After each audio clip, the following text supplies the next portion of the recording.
Hello दोस्तों, स्वागत है आपका आपके अपने यूट्यूब चैनल अचीवर्स एकेडमी में। तो हम लोगों ने कल भारत की प्रस्तावना के बारे में और उससे महत्वपूर्ण जो संबंधित प्रमुख तथ्य और अवधारणाएं थी, भारतीय संविधान की जो प्रस्तावना है, हमने उसको बहुत डिटेल में पढ़ा। उसके बाद हमारा जो सेकंड टॉपिक है वो मूल अधिकारों से संबंधित है। तो हमारा जो सेकंड टॉपिक है वो मूल अधिकारों से संबंधित है, फंडामेंटल राइट।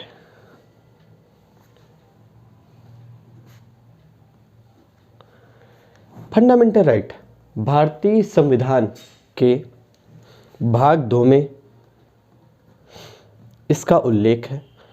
आर्टिकल 12 से 35 के मध्य हमारे मौलिक अधिकार, मूल अधिकार पाए जाते हैं। फंडामेंटल राइट आर्टिकल 12 to 35 के बीच में पाए जाते हैं। हम इसके बारे में पढ़ने से पहले ये कहाँ से आते हैं, इसका बेसिक बैकग्राउंड क्या रहा, उसके बारे में सीख लेते हैं। सबसे पहले हम लोग देखते हैं कि जो फंडामेंटल राइट हैं वो लिए तो गए हैं हमारे यूएसए के संविधान से, मतलब अमेरिका के संविधान से लिए गए हैं, अगर एग्ज़ाम में क्वेश्चन बनता है। लेकिन जो चर्चा है फंडामेंटल राइट की, उसकी अगर बात करें तो हम देखते हैं लगभग 13वीं सदी के प्रारंभिक 2 दशकों में 1215 ईस्वी के आसपास, 1215 ईस्वी में हम लोग देखेंगे कि ब्रिटेन में मैग्ना कार्टा से अधिकारों की शुरुआत होती है। हम देखते हैं यहाँ पर जो सम्राट जॉन थे, उन्होंने जनता के प्रतिनिधियों यानी कि पार्लियामेंट, सम्राट जॉन और जनता के प्रतिनिधियों के मध्य एक समझौता होता है जिसे हम लोग मैग्ना कार्टा के नाम से जानते हैं। हम ये भी कह सकते हैं, हमने इसका बैकग्राउंड देखा, लेकिन जो ब्रिटेन का संविधान है वो लिखित नहीं है। तो इसीलिए अगर मूल अधिकारों पर क्वेश्चन बनेगा तो हमारे भारतीय संविधान में जो मूल अधिकार हैं वो अमेरिका के संविधान से लिए गए। हम देखते हैं इसी तरीके से अगर मैग्ना कार्टा की स्थिति की और बात करें तो सन 1882 में सन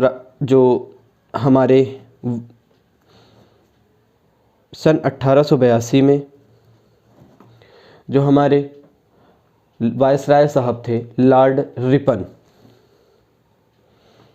उन्होंने स्थानीय स्वशासन की घोषणा की और स्थानीय स्वशासन को जो 1882 की जो घोषणा है उसी को स्थानीय स्वशासन का मैग्ना कार्टा भी कहा जाता है। ये लॉर्ड रिपन की घोषणा 1882 की थी। हम इसी से संबंधित अब चीज़ें देखते हैं। हमने देखा कि जो फंडामेंटल राइट है वो अमेरिका से लिए गए हैं, अमेरिका के संविधान से। अगर हम बात करें कि किस देश के संविधान ने सबसे पहले मूल अधिकारों की बात की, तो हम देखते हैं कि फ्रांस विश्व का पहला देश है जिसने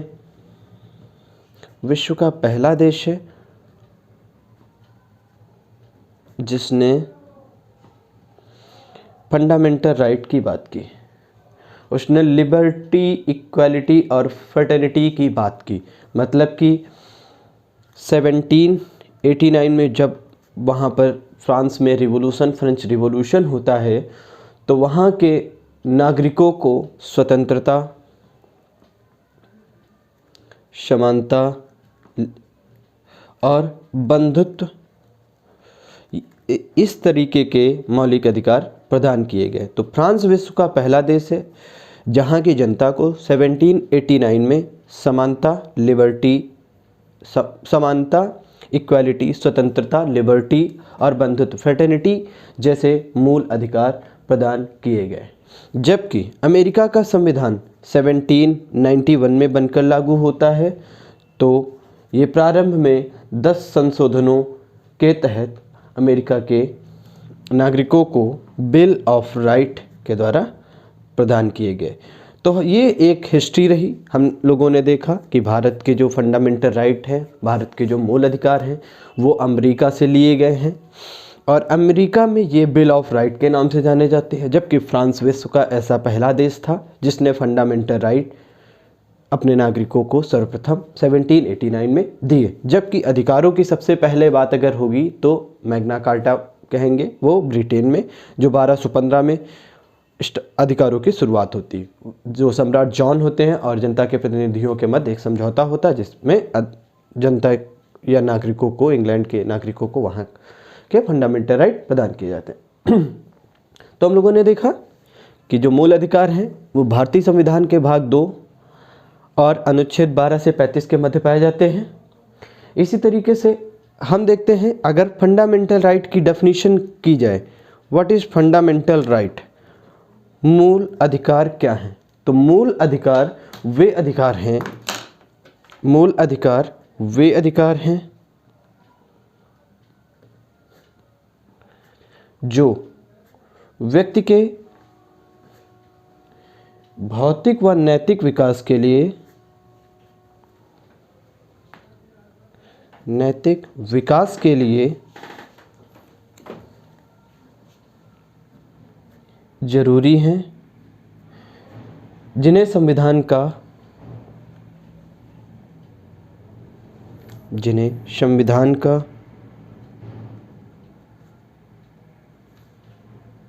विशेष संरक्षण प्राप्त है। हम देखते हैं कि फंडामेंटल राइट ऐसे राइट हैं जो व्यक्ति के भौतिक और नैतिक विकास, यहाँ पर भौतिक और नैतिक विकास का संदर्भ, भौतिक का मतलब है सांसारिक विकास के लिए, और अगर हम नैतिक की बात करें तो नैतिक ये आंतरिक अनुभूति होती है व्यक्ति में, नैतिकता, मॉरलिटी का डेवलपमेंट कैसे होता है। हम जानते हैं कि भारत में जो संविधान में जो फंडामेंटल राइट, मौलिक अधिकार दिए गए हैं, उसमें सुप्रीम कोर्ट को विशेष स्थिति प्राप्त है। अगर भारत के किसी भी नागरिक का फंडामेंटल राइट या मौलिक अधिकार का उल्लंघन होता है तो वो सीधे सबसे उच्च अदालत सुप्रीम कोर्ट में जा सकता है। तो हमने देखा इसकी डेफिनेशन के बारे में, हम इसी के आगे डिस्कस करते हैं। भारत में जो फंडामेंटल राइट हैं उनका प्रकार क्या है, किस तरीके से है ये। तो भारत में जो अधिकार हैं, सबसे पहले इसको बात कर लेते हैं कि भारत में अधिकार किस तरीके से है।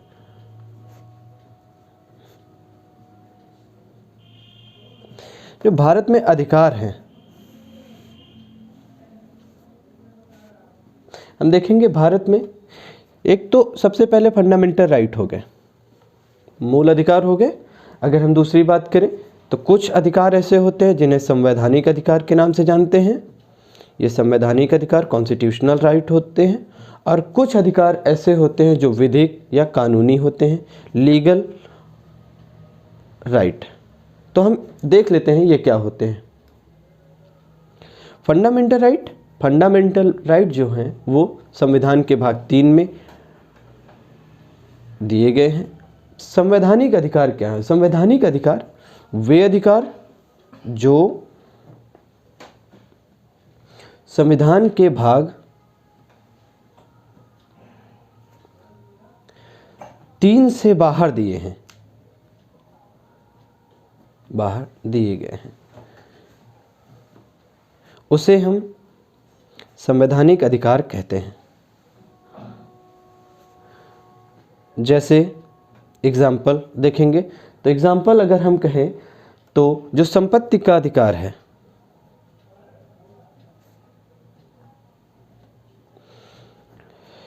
मूल संविधान में संपत्ति का अधिकार मौलिक अधिकार में आता था, लेकिन इसको बाहर कर दिया गया संविधान संशोधन के माध्यम से। इसको संवैधानिक संशोधन, इसको संवैधानिक अधिकार का दर्जा दे दिया गया। इसी तरीके से हम और देखें तो जो संपत्ति का अधिकार है वो आर्टिकल 300 ए में दिया गया है। इसी तरीके से अगर हम दूसरा कोई संवैधानिक अधिकार तो डिस्कस करें तो जैसे एग्जांपल आर्टिकल 301 अनुच्छेद 301 में प्रत्येक व्यक्ति को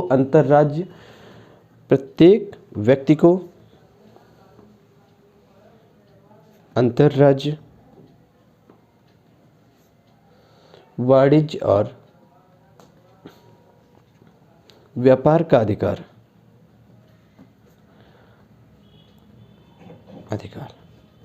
ये हमारे संवैधानिक अधिकार हैं जो हमारे कॉन्स्टिट्यूशन में दिए हुए हैं। इसी तरीके से अगर हम विधिक या लीगल या कानूनी अधिकारों की बात करें तो उन अधिकारों से है जो भारत में उन अधिकारों से है। विधिक या कानूनी अधिकारों का तात्पर्य कारों से है तो जहाँ पर संघ स्तर पर संसद द्वारा निर्मित व राज्यों के स्तर पर प्रांतों के स्तर पर तो विधान मंडलों द्वारा निर्मित विधान मंडलों द्वारा निर्मित कानूनों से है। तो हम देखते हैं ये पर्याप्त अंतर होता है मूल अधिकार, संवैधानिक अधिकार और विधिक अधिकार में। अगर हम देखेंगे जैसे कामकाजी महिलाओं को मातृत्व अवकाश ये जो है ये लीगल राइट के द्वारा दिया गया है। इसी तरीके से देखेंगे हम एक एग्जाम्पल है जो अधिकांश परीक्षाओं में पूछा जाता है, मतदान का अधिकार, राइट टू वोट। मतदान का अधिकार, ये सोचिए कैसा राइट है। मतदान का अधिकार एक कैसा राइट है, हम देखेंगे। सबसे पहले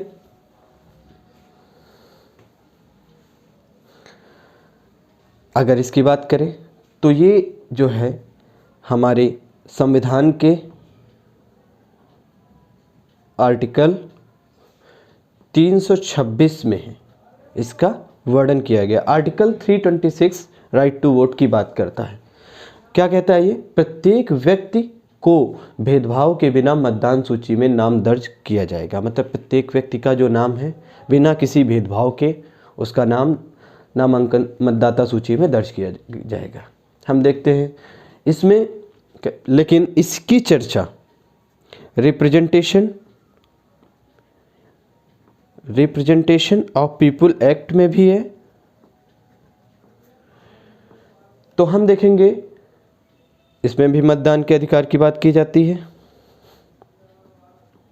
अगर एक क्वेश्चन में संवैधानिक अधिकार और कानूनी अधिकार दोनों दो अलग अलग ऑप्शन होते हैं कि मतदान का अधिकार कैसा अधिकार है, तो यहाँ पर जो सबसे ज़्यादा तर्क संगत होगा वो लीगल राइट ज़्यादा होगा। मतलब कि रिप्रेजेंटेशन ऑफ पीपल एक्ट ज़्यादा प्रभावी होगा, यहाँ से ये कानूनी अधिकार होगा। लेकिन अगर कानूनी नहीं है तो वो संवैधानिक अधिकार होगा।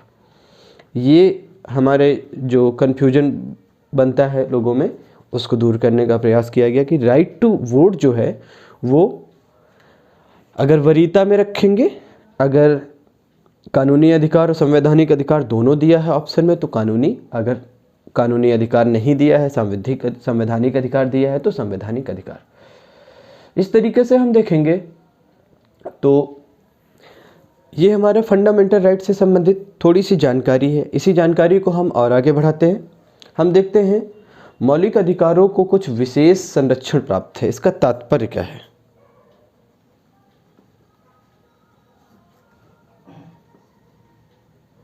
मौलिक अधिकारों को कुछ विशेष संरक्षण प्राप्त है।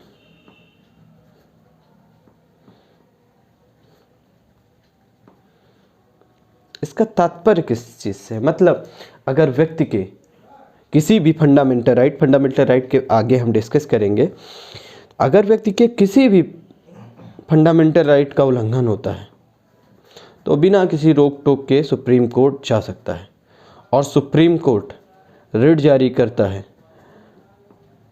रिट जारी करता है किस आर्टिकल के तहत? अनुच्छेद 32 के तहत ये रिट जारी करता है। तो देखते हैं कि रिट जारी करके अगर किसी व्यक्ति के जो फंडामेंटल राइट का उल्लंघन होता है तो उसको पुनः प्रवर्तन करने का प्रयास या लागू करने का प्रयास वो करता है। इसी तरीके से हम देखेंगे फंडामेंटल राइट का जो निलंबन होता है, फंडामेंटल राइट का निलंबन विशेष परिस्थिति में विशेष प्रक्रिया से ही संभव है। मतलब देखेंगे हम यहाँ पर कहें कि अगर हम बात करें कि राष्ट्रीय आपात की घोषणा अगर कर दी जाती है तो उसके संदर्भ में हम बातचीत करेंगे। इसी तरीके से अगर हम देखें तो मूल अधिकारों में जो संशोधन होता है, वो जो संशोधन होता है मूल अधिकारों में, वो हमेशा विशेष बहुमत से ही किया जा सकता है। विशेष बहुमत से किया जाएगा फंडामेंटल राइट में संशोधन। इस तरीके से अगर हम बात करें, इसकी और एक विशेषता है, मौलिक अधिकार जो हैं वो प्राकृतिक अधिकारों की भांति निरपेक्ष नहीं है।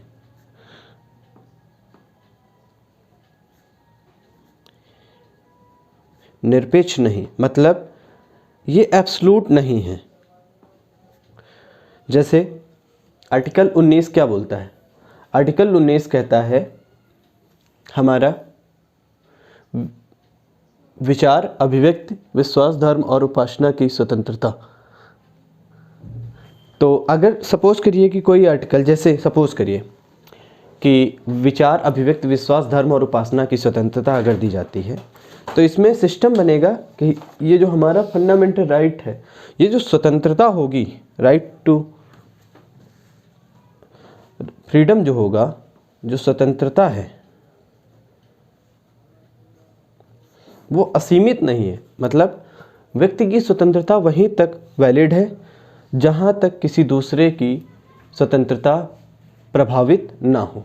इसी तरीके से हम देखते हैं नेचुरल राइट कैसे राइट होते हैं।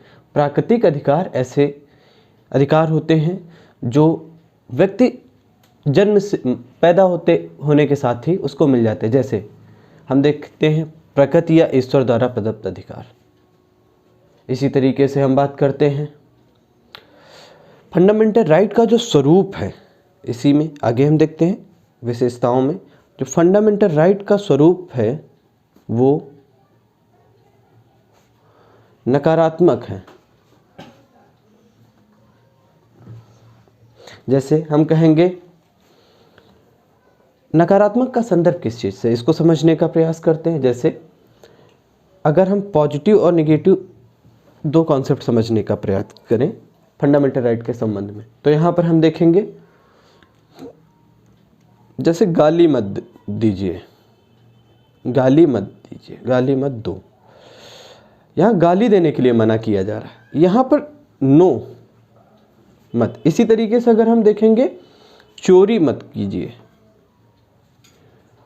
मत करिए, यहाँ पर भी चोरी करने के लिए ये है सकारात्मक स्तर पर, लेकिन यहाँ पर जो टर्म है मत या नो वर्ड का जो यूज हो रहा है ये नकारात्मक स्वरूप का है। लेकिन अगर इसी तरीके से हम देखेंगे पॉजिटिव क्या होता है, पॉजिटिव फंडामेंटल राइट के जैसे असहाय की सहायता करिए, असहाय की सहायता करें, ये पॉजिटिव सेंस में होता है। तो हमने देखा कि फंडामेंटल राइट का जो स्वरूप है वो नकारात्मक है। देखते हैं फंडामेंटल राइट जो हैं वो प्रवर्तनीय, इनफोर्सेबल हैं। फंडामेंटल राइट इनफोर्सेबल हैं, मतलब इनफोर्स किए जाते हैं। अगर कोई फंडामेंटल राइट लागू नहीं होता है तो सुप्रीम कोर्ट आदेश के जरिए, सुप्रीम कोर्ट या हाई कोर्ट राज्य को आदेश करके फंडामेंटल राइट को लागू करने के लिए कह सकता है। ये वाद योग्य भी हैं, वाद योग्य या न्याय योग्य भी हैं, जस्टिएबल भी हैं, तो जस्टिसिएबल भी हैं। हम इसमें से देखेंगे कि जो हमारे मौलिक अधिकार हैं वो प्रवर्तनीय, वाद योग्य, न्याय योग्य हैं। इसी तरीके से देखें कुछ फंडामेंटल राइट जो हैं वो केवल, ये इम्पॉर्टेंट फैक्ट है, देख सकते हैं कुछ फंडामेंटल राइट केवल भारतीयों को प्राप्त है, मतलब नागरिकों को प्राप्त है। यहाँ पर नागरिकों को प्राप्त है। नागरिकों का संदर्भ देखेंगे, कौन कौन से पहले आर्टिकल हैं। आर्टिकल हम देखेंगे, ये अगर हम बात करें कुछ अधिकार जो केवल भारतीयों को प्राप्त हैं, 15, आर्टिकल 16, 19 इस एक्टा। अगर इसी तरीके से देखें जो विदेशी और नागरिक दोनों को प्राप्त हैं, वो भारतीय और विदेशी जो दोनों को प्राप्त हैं वो अधिकार हम बात करेंगे। आर्टिकल 14, आर्टिकल 21, आर्टिकल 21 और आर्टिकल 25, ये जो हमारे अधिकार हैं भारतीय और विदेशी दोनों को प्राप्त हैं। तो यहाँ तक ये रहा। इसके बाद अगर हम बात करें, भारत में जो मूल अधिकार हैं वो राज्य के विरुद्ध हैं। राज्य के विरुद्ध का मतलब इसमें व्यक्ति का संरक्षण किया जाता है। इसी तरीके से हम बात करें, ये जो अधिकार हैं, मूल अधिकार जो हैं, वो व्यक्ति को वरीयता प्रदान करते हैं राज्य पर, ताकि राज्य असीमित ना होने पाए। व्यक्ति की स्वतंत्रता भी आवश्यक, या व्यक्ति का विकास होने के लिए कुछ अधिकार ये हमें दिए जाते हैं संविधान के द्वारा। इसी तरीके से देखेंगे, जो फंडामेंटल राइट हैं, मूल अधिकार, इन अधिकारों को कोई व्यक्ति त्याग नहीं सकता। मतलब भारत का जो नागरिक है या भारत में जो व्यक्ति रहते हैं, इनको त्यागा नहीं जा सकता है। लेकिन विदेशों में देखते हैं, अमेरिका जैसे देशों में, जो हमारे अमेरिका के जो फंडामेंटल राइट है उनको त्यागा भी जा सकता है। इसी तरीके से देखेंगे, मूल संविधान में 7 प्रकार के अधिकार थे, लेकिन इसमें हमारा जो संपत्ति का अधिकार है उसको हटा दिया गया। आर्टिकल 19(1) का पार्ट F जो था, 19 क्लास 1, आर्टिकल 19 क्लास 1 सब क्लास F में जो हमारा राइट टू वेल्थ था, संपत्ति का अधिकार था, उसको हटा करके आर्टिकल 300A में इसको पुटअप कर दिया गया। तो ये हमारे फंडामेंटल राइट से संबंधित आज बेसिक्स रही। हम इसको डिटेल से डिस्कस करेंगे, इस तरीके से आगे बढ़ेंगे। बहुत बहुत धन्यवाद दोस्तों।